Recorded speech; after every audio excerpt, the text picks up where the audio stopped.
Good morning everyone! So Sabado karon guys, ikan tag work. So nagluto ako partner sa ihab egg. Tapos napatay kanon kagabi so kaon na kami guys kay sayang gusto kong ginawa. Tapos andam na siya kay nako mga babies din niya. So natay corned beef, tapos natay pansit canton. So diba, so mo pa niya akong raffle na akong nadaw. So kaon na ta guys, kay dahil ako lawas ay ito ko yung video ko daw yung grabe tinarbaho ay banat tayo guys. So ano man gila kong trabaho ko pa man ka sa kamot kita no. So gamay-gamay sa tang rice. Dungag lang tao. Ulam.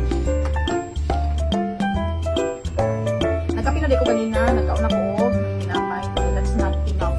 Dili kaya chicken ko ang tao. So ihapag si karton. Pero dili na ko ni mahulog guys ha. So ipakita na natin sa ako ang breakfast for today's video.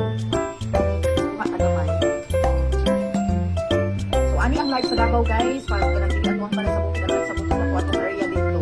So dili ako nagrenta man kag guys. So ano dili sa guys. Lamin pa kan pao buto no pero dili lang sa brown rice. So yes, so unang subo.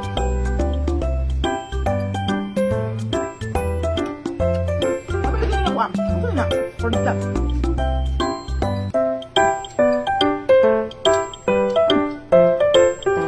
Kanina ano is switching no? Tapos si Canton. Ikaw mo kumain. It's very delicious. Ang kanang kanin norte.